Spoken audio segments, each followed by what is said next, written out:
유럽연합이 10개가 아니고 숫자부터 다르다며 조롱했던 신학자, 목회자들은 지금부터 드리는 말씀에 대해 귀를 쫑긋하시고 들으셨으면 하는 바람입니다.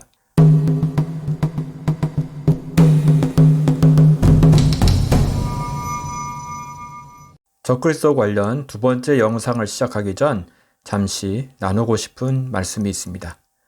지금 현재 적그리스도 후보에 오른 유명인들이 있는 것으로 알고 있습니다. 이 영상의 목적은 그러한 후보들 중에서 누가 진짜 적그리스도인지를 알아맞추는 것보다 오히려 하나님 말씀, 특별히 마지막 때 예언에 관한 말씀을 이 어둠의 세상을 비춤으로써 예수 그리스도의 다시 오심이 너무도 가까이 와 있음을 알리며 회개를 촉구하기 위함입니다. 저 또한 전에는 느끼지 못했던 적그리스도로 강하게 느껴지는 한 인물을 발견하였습니다. 그러나 말씀에서 확정하는 사건이 아직은 일어나지 않았기에 눈여겨보고 있는 상태입니다. 생각했던 그 인물이 아니고 갑자기 다른 곳에서 나타날 수 있기 때문입니다. 그의 행동이나 말들을 보고 있으면 많은 부분에서 적그리스도를 연상시키기에 그러한 것들에 대해서도 나눠보겠습니다. 우리는 저번 시간에 적그리스도가 어디에서 나타날 것인지를 알아보기 위해 느부갓네살이 꾼 신상에 대해 알아보았습니다.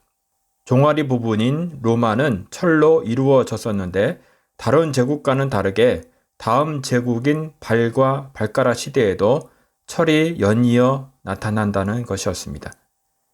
이렇게 제국의 재질을 선택하신 분은 하나님이십니다. 이렇게 다음 제국에까지 같은 재질인 철을 사용하신 것은 아무런 의미 없이 그렇게 하신 것이 아니고 특별한 의미가 있기에 그렇게 하셨다는 것을 우리가 발견하고 주목했으면 합니다. 이는 AD 300년경에 망한 로마가 다시 나타난다는 것인데 실제 신성 로마 제국으로 다시 탄생하고 있음을 우리는 목도하고 있습니다. 신성 로마 제국 탄생의 역사에 대해 잠시 살펴보겠습니다. 유럽 역사에서 중세와 근대를 관통하며 중부 유럽의 거대한 제국을 형성한 나라가 신성 로마 제국, 홀리 로만 엠파이어입니다. 이 거대한 제국은 로마 교황청을 등에 업고 서로마 제국을 대체했으며 한때는 합스부르크 가문의 영지는 1804년에 오스트리아를 지배하며 유럽 최강국으로 부상하기도 했습니다. 신성 로마 제국의 기원에 관한 견해로 서기 800년 12월 25일 교황 레오 3세가 프랑크 왕국의 샤를마뉴 1세에게 황제의 관을 씌워 서로마 제위의 부활을 선언한 시점을 출발점으로 보고 있습니다.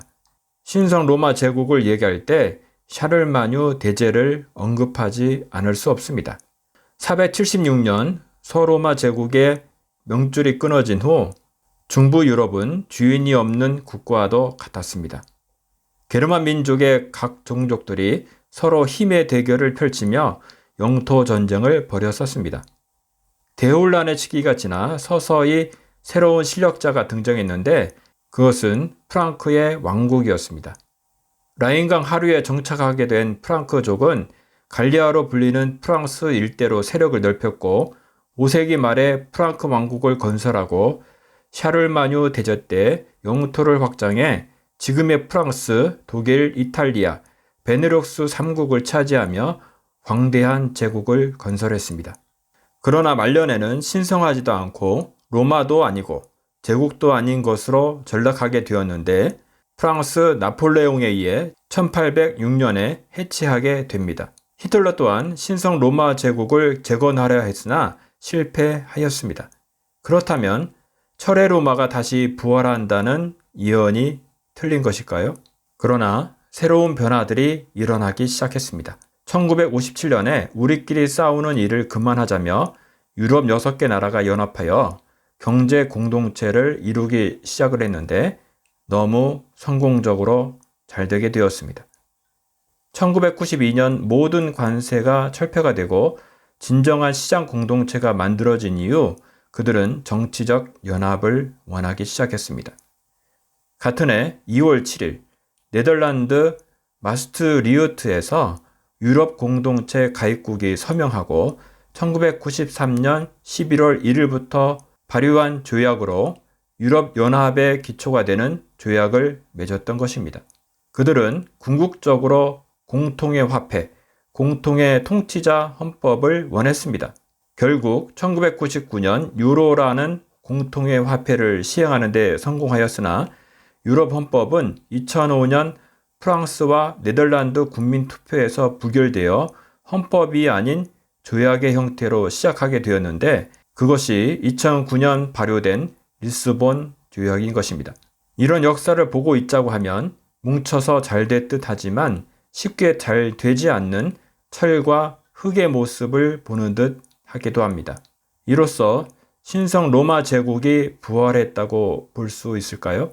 유럽 연합이 점점 커져서는 28개 국까지 커지게 됩니다. 느부갓네살의 신상의 꿈으로부터 앞으로 나타날 적그리스도가 신성 로마 제국, 유럽 연합에서 나온다고 해석하는 신학적 견해를 그동안 소위 정통이라고 하는 신학자, 목회자들은 세대주의라며 비난하며 10뿌리면 10개국 국가이어야 하는데 숫자부터 틀리다며 조롱하며 이단시 했었습니다. 저는 한국교회가 전 세계를 선교로 섬겼던 그 넓은 마음으로 이러한 것들에 대해서도 똑같은 마음으로 대했으면 합니다. 이단이 아닌 신학적 여러 견해에 대해 신학의 발전을 위해 넓은 아량을 가졌으면 하는 바람입니다. 다니엘이나 계시록과 같은 예언서들을 해석함에 있어 신학적 해석상의 견해가 소수 의견이기에 이단으로 정죄가 되고 있는 것이 현실입니다. 특히 우리나라는 다미성교회 같은 사탄의 올가미로 인해 목회자들이 민감한 종말론이나 예언서들에 대해 설교를 꺼릴 뿐만 아니라 아예 한 번도 하지 않는 영적 어두움의 시대에 있게 되었습니다. 전에 한국교회여 예언을 선포하라는 영상에서 말씀드린 적이 있었지만 목회자들이 이러한 것에 대해 설교하지 않는 이유는 잘 모르기 때문이고 알더라도 이단으로 정죄될 수 있기 때문에 섣불리 나서서 설교를 하지 않는 참담한 한국교회의 현실에 대해 말씀드렸었습니다. 이제는 한국교회 목회자들이 사람의 눈치를 볼 것이 아니라 담대히 천국이 가까이 왔음을 선포해야 할 때입니다. 이제는 사람들이 듣기 좋아하는 성공과 축복을 비는 긍정맨이 아니라 작금과 앞으로 다가올 고난과 핍박에 담대히 목숨을 걸 수 있는 순교를 선포해야 할 때인 것입니다. 적그리스도는 느부갓네살의 신상에서 마지막 시대인 10발가락과 머리가 7이요 뿔이 10인 세력에서 나올 것입니다. 다니엘과 계시록 말씀을 계속 보시겠습니다. 다니엘 2장 그 발가락이 얼마는 쇠요 얼마는 진흙인즉 그 나라가 얼마는 든든하고 얼마는 부서질 만할 것이며 왕께서 쇠와 진흙이 섞인 것을 보셨은즉 그들이 다른 민족과 서로 섞일 것이나 그들이 피차에 합하지 아니함이 쇠와 진흙이 합하지 않음과 같으리이다. 계시록 13장 말씀입니다. 내가 보니 바다에서 한 짐승이 나오는데 뿔이 10이요 머리가 7이라 그 뿔에는 10 왕관이 있고 그 머리들에는 신성 모독하는 이름들이 있더라. 내가 본 짐승은 표범과 비슷하고 그 발은 곰의 발 같고 그의 입은 사자의 입 같은데 용이 자기의 능력과 보좌와 큰 권세를 그에게 주었더라. 유럽 연합이 10개가 아니고 숫자부터 다르다며 조롱했던 신학자, 목회자들은 지금부터 드리는 말씀에 대해 귀를 쫑긋하시고 들으셨으면 하는 바람입니다. 우리는 늑대와 소년이라는 이솝 우화 이야기를 잘 알고 있습니다. 이 우화에서 우리는 거짓말을 하지 말아야 한다는 교훈을 얻고 있습니다. 또 한편으론 늑대가 언젠가는 온다는 교훈도 있다는 것을 기억했으면 합니다. 지금부터 말씀드리는 것은 10뿔이라 할 수 있는 10개의 국가가 나타나고 있는 최근의 징조에 대해 말씀드리려 합니다. 앞으로 얼마든지 변화의 가능성이 있기에 우리는 성경 말씀을 연구하고 토론하며 세상을 비추는 데 있어 경직되지 아니하고 자유롭게 연구할 수 있는 문화가 정착 발전되었으면 하는 바람입니다. 2018년 동아일보의 유럽군 파리석 공식 출범, 마크롱 미에 의존 말자라는 기사를 소개해 드리겠습니다. 이 기사는 너무도 중요하기에 전체 기사를 살펴보도록 하겠습니다. 러시아와 미국으로부터 유럽을 방어하기 위한 유럽 군대가 7일 프랑스 파리에서 출범했다고 로이터 통신이 보도했다. 보도에 따르면 유럽연합 9개국 국방장관들은 이날 파리에서 처음 회동해 세부적인 내용을 논의했다. 이날 핀란드도 동참 의사를 밝혔다. 이 밖에 독일, 벨기에, 영국, 덴마크, 에스토니아, 네덜란드, 스페인, 포르투갈 등 총 10개국이 유럽군 창설에 합의했다. 여기서 아주 중요한 내용이 있습니다. 원래 유럽은 미국과 나토를 통해서 동맹 국가입니다. 나토는 구소련 지금의 러시아와 동유럽 국가들을 맞서기 위한 군사 동맹이었으며 전 세계 전체 군사 지출비의 70%를 차지할 정도로 규모가 매우 크고 중요한 동맹인 것입니다. 그런데 이 동맹이 깨지기 시작한 것입니다. 자국 우선주의를 표방한 미국 트럼프에 맞서 프랑스 마크롱이 주도하여 나토를 대체해야 할 군사동맹 국가 10개국이 만들어진 것입니다. 마크롱은 트럼프 미국을 동맹에서 적으로 간주하기 시작한 것입니다. 이러한 현상은 그동안 한 번도 없었던 국제정치로 선뜻 이해되지 않는 현상이라 할 수 있습니다. 그러나 예언서를 잘 보시면 이러한 현상들이 예언한 방향대로 가고 있다는 것을 아시게 될 것입니다. 계속해서 기사 내용을 보겠습니다. 프랑스가 주도하는 유럽군 창설 계획은 1년 전 에마뉘엘 마크롱 프랑스 대통령이 제안했다. 그러나 비용 문제와 미국과의 관계 등을 이유로 유럽연합 회원국들의 반대에 부딪혔다가 독일과의 수개월간 협상 끝에 이날 공식적으로 출범했다. 지지자들은 프랑스가 주도하는 유럽군이 미국 주도의 북대서양 조약기구 동맹과 충돌하지 않을 것이라고 주장하고 있다. 하지만 유럽군 창설 계획에는 도널드 트럼프 행정부 들어 심화된 미국 우선주의에 대한 우려가 부분적으로 반영돼 있다고 로이터는 전했다. 프랑스 국방부 관계자는 지정학적 또는 기후적 성격의 위협과 격변이 가중되는 상황에 대해 유럽이 준비돼 있고 능력이 있다는 메시지를 보내야 한다고 밝혔다. 그러면서 유럽군 창설 계획은 나토의 노력을 부정하지 않는다며 EU 회원국들 간 상호 운용성을 향상시킬 것이라고 했다. 영국의 EU 탈퇴도 유럽군 창설에 힘을 보탰다. 오래전부터 나토 밖 EU 군사 협력에 반대해온 영국이 3월 탈퇴를 앞두고 마음을 돌리면서 방위 협력 논의가 부활했다. 또 유럽 내에선 트럼프 대통령이 러시아와의 대결에 치중하느라 유럽 방위에 소극적일 수 있다는 우려도 커지고 있었다고 로이터는 전했다. 지난 6일 마크롱 대통령은 1차 세계대전 종전 100주년을 맞아 진행한 라디오 인터뷰에서 중국과 러시아, 심지어 미국에 대항해서도 우리는 스스로를 지켜야 한다고 밝혔다. 이어 냉전시대 체결된 중거리 핵 전력 조약을 파기하겠다는 트럼프 대통령의 발표와 관련해 진정한 유럽 공동 방위군을 창설하지 않는 한 우리는 유럽을 보호할 수 없다고 강조했다. 마크롱은 유럽군 창설을 굳이 10개의 나라로 시작을 했을까요? 우연이었을까요? 아니면 어떠한 신호를 주는 것일까요? 세상 끝에서도 마지막 시대인 10발가락, 10뿔이 나오려는 신호를 주는 것이었을까요? 마지막 때 예언에 관한 해석은 참으로 다양합니다. 그 중에 주류를 이루는 해석은 온통 과거주의 해석법입니다. 다니엘과 계시록에 나오는 사자, 곰, 표범, 10뿔이 있는 짐승을 해석함에 있어 바벨론, 메데, 바사, 헬라, 로마와 같이 이미 사라진 제국으로 해석하는 것은 절대로 지금이 마지막 때라는 것을 알 수가 없습니다. 이러한 해석을 추정하는 분들이 정통이라고 할지라도 지금 전 세계에서 긴박하게 일어나고 있는 일들을 해석할 힘이 없다는 것을 깨달으셔야 합니다. 또한 계시록은 이 세상에 실제로 나타날 사건인 심판과 재림과 같은 엄중한 사건을 다루고 있습니다. 그러나 이 책은 묵시 문학이라면서 예언서를 권선징악을 다루는 문학지 정도로 취급하는 해석자는 실제 예언의 성취를 보여줘도 깨닫지 못하고 있는 실정입니다. 이 예언서는 한낱 문학책이 아닙니다.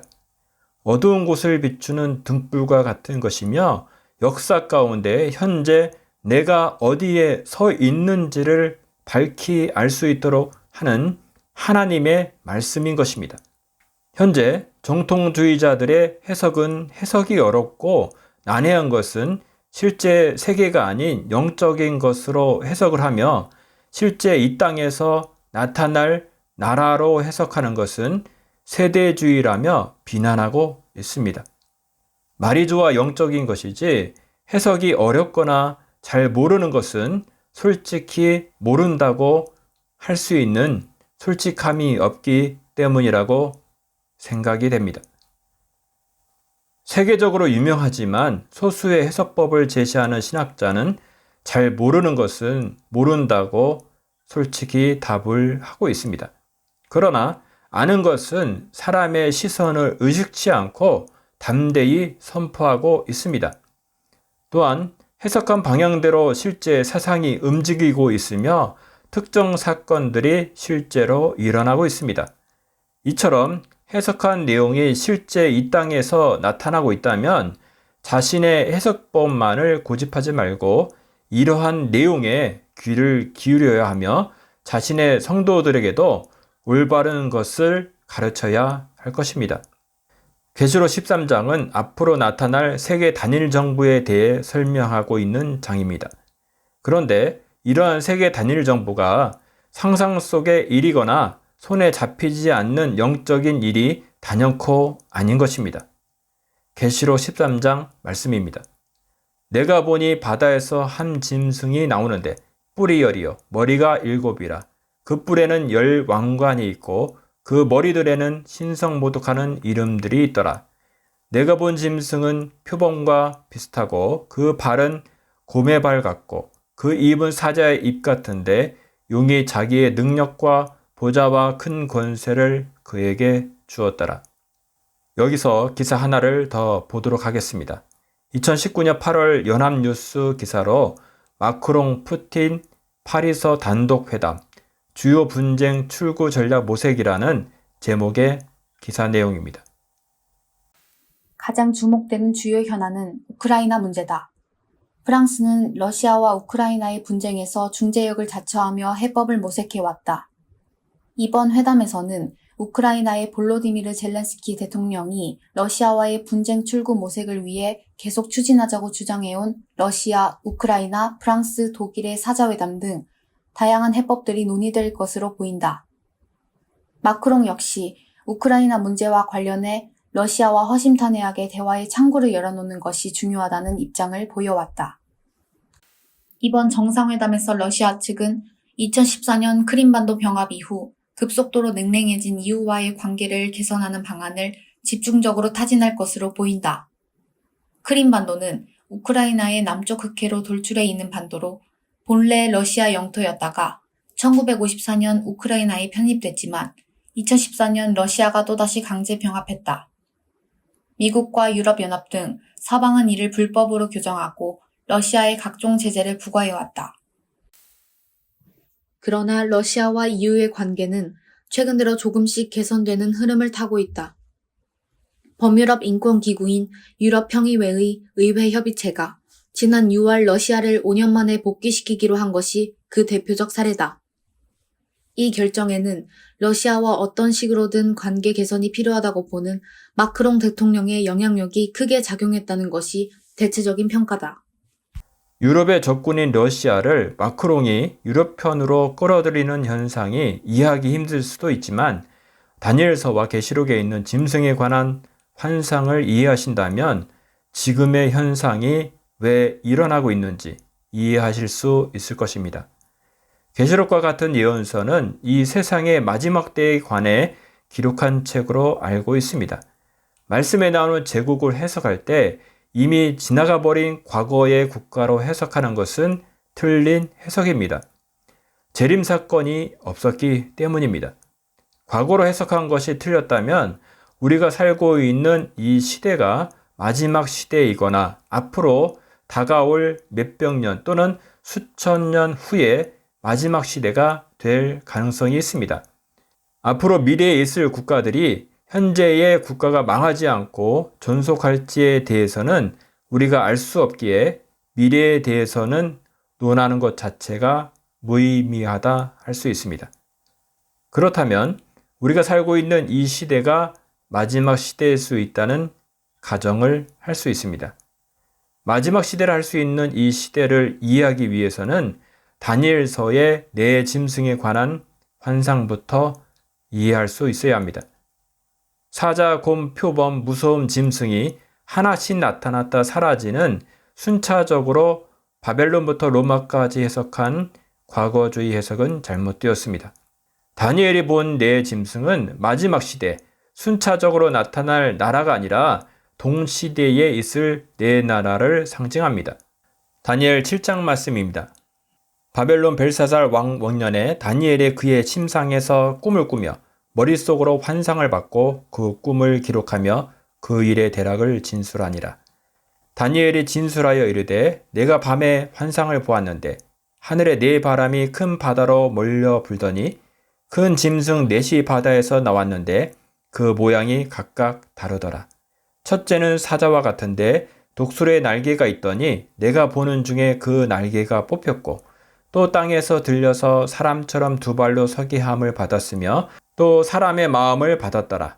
또 보니 다른 짐승 곧 둘째는 곰과 같은데 그것이 몸 한쪽을 들었고 그 입의 이사이에는 새 갈빗대가 물렸는데 그것들에 말하는 자들이 있어 이르기를 일어나서 많은 고기를 먹으라 하였더라. 그 후에 내가 또 본즉 다른 짐승 곧 표범과 같은 것이 있는데 그 등에는 새의 날개 넷이 있고 그 짐승에게 또 머리 넷이 있으며 권세를 받았더라. 내가 밤 환상 가운데에 그 다음에 본 넷째 짐승은 무섭고 놀라우며 또 매우 강하며 또 쇠로 된 큰 이가 있어서 먹고 부서뜨리고 그 나머지를 발로 밟았으며 이 짐승은 전의 모든 짐승과 다르고 또 10뿔이 있더라. 내가 그 뿔을 유심히 보는 중에 다른 작은 뿔이 그 사이에서 나더니 첫 번째 뿔 중에 셋이 그 앞에서 뿌리까지 뽑혔으며 이 작은 뿔에는 사람의 눈 같은 눈들이 있고 또 입이 있어 큰 말을 하였더라. 우리는 상징으로 쓰여진 예언을 억지로 끼워 맞추거나 어떤 부분만 주관적으로 해석하면 안 됩니다. 성경을 해석할 때에는 성경으로 해석해야 합니다. 말씀을 계속해서 읽어 나가다 보면 상징이 무엇을 의미하는지 알게 해 주십니다. 다니엘 7장 16절 17절 말씀입니다. 내가 그 곁에 모셔선 자들 중 하나에게 나아가서 이 모든 일의 진상을 물으매 그가 내게 말하여 그 일의 해석을 알려주며 이르되 그 네 큰 짐승은 세상에 일어날 네 왕이라. 말씀에서 네 짐승은 다니엘 시대 기준으로 앞으로 일어날 네 왕, 즉 네 나라라고 알려주고 있습니다. 그렇다면 세상에 일어날 네 왕 중에 날개 달린 사자는 현재의 어느 나라일까요? 이것은 쉽게 짐작할 수 있으리라 생각합니다. 영국입니다. 4절 말씀에 사자의 독수리 날개가 있는데 그것이 뽑혔다는 것은 무엇일까요? 독수리는 현재 어느 나라를 상징할까요? 네, 여러분이 생각하고 계시는 미국입니다. 그렇다면 날개가 뽑혔다는 것은 무엇입니까? 미국이라는 나라가 어느 나라에서 나왔습니까? 영국으로부터 종교의 자유를 찾아 메이플라워 호를 타고 신대륙 북아메리카로 온 청교도들로부터 시작되었음을 우리는 알고 있습니다. 날개가 뽑혔다는 것은 미국이 영국으로부터 나온 것임을 예언한 것입니다. 이 부분은 아주 중요합니다. 계시록 13장 말씀입니다. 내가 본 짐승은 표범과 비슷하고 그 발은 곰의 발 같고 그 입은 사자의 입 같은데 용이 자기의 능력과 보좌와 큰 권세를 그에게 주었더라. 다니엘서 7장에 나오는 네 짐승이 계시록 13장에서도 다시 나오게 되는데 중요한 차이점 두 가지가 있습니다. 첫째는 계시록에서는 이 짐승들이 마치 하나의 짐승처럼 합쳐진 모습으로 나타난다는 것입니다. 합쳐졌다는 것은 이들 나라들이 연합을 하고 있다는 것을 암시하고 있습니다. 두 번째로 주목해야 할 것은 다니엘 7장에 나오는 짐승 중에서 계시록 13장에는 나오지 않는 짐승이 있다는 것입니다. 그것은 바로 독수리 날개입니다. 계시록 13장에 합쳐진 짐승들은 앞으로 나타날 세계 단일 정부를 상징하는 것입니다. 그런데 이 세계 단일 정부의 미국을 상징하는 독수리 날개는 빠져 있는 것입니다. 하나님께서 실수하셨을까요? 아니면 요한이 미처 빠뜨리고 기록하지 못했을까요? 우리는 실수치 않으시는 하나님과 성경의 완전성을 믿고 있습니다. 독수리 날개가 계시록에 없는 것은 우리에게 중요한 메시지를 주고 있으며 현 시대를 읽을 수 있는 정말 중요한 키포인트를 주는 것입니다. 미국의 트럼프라고 하는 전에 없던 대통령이 나타나 악하고 세계 단일 정부를 추종하는 세력인 글로벌리스트들과의 전쟁을 선포했습니다. 어떤 이는 트럼프가 악한 세력인 딥스테이트 세력이라고 주장하는 이들이 있는데 그것은 잘못된 주장입니다. 계시록 12장 말씀입니다. 용이 자기가 땅으로 내쫓긴 것을 보고 남자를 낳은 여자를 박해하는지라. 그 여자가 큰 독수리의 두 날개를 받아 광야 자기 곳으로 날아가 거기서 그 뱀의 낯을 피하여 한 때와 두 때와 반 때를 양육받으며 여기서 여자는 이스라엘을 상징합니다. 14절에서 여자가 큰 독수리의 두 날개를 받았다는 것은 미국이 이스라엘을 보호하고 있음을 상징적으로 표현한 것입니다. 현재의 뉴스를 성경으로 상징적 언어로 보고 계신 것입니다. 여자를 마리아나 여러 다른 해석들이 있지만 지금처럼 해석하여 현 시대를 비추신다면 지금의 세상과 앞으로의 세상이 어떻게 변화할 것인지를 알 수 있는 놀랍고 신비한 일을 경험하실 것입니다. 트럼프는 하나님께서 택하여 사용하고 계시는 미국의 대통령인 것입니다. 그는 세계 단일 정보를 추종하는 악한 세력들, 글로벌리스트, 딥스테이트와 전쟁을 하고 있는 것입니다. 다음 시간에는 유력한 적그리스도 후보인 마크롱의 태생부터 여러 가지 언행들에 대해서 좀 더 깊게 살펴보는 시간을 갖도록 하겠습니다. 함께 기도하기 원합니다. 하나님 아버지, 지금 이 시대는 마지막 때에 하나님 말씀이 성취되는 것을 두 눈으로 보는 시대에 살고 있습니다. 그러나 아직도 이러한 것을 깨닫지 못하며 이 땅의 것들과 죄악에 빠져 살고 있는 수많은 사람들이 너무 많이 있습니다. 먼저 깨달은 우리가 잠자는 영혼을 흔들어 깨울 수 있는 담대함과 예수 그리스도의 눈물과 마음을 가지길 원합니다.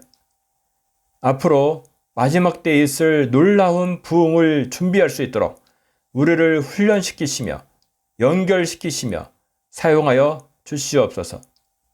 우리를 불쌍히 여기시옵소서.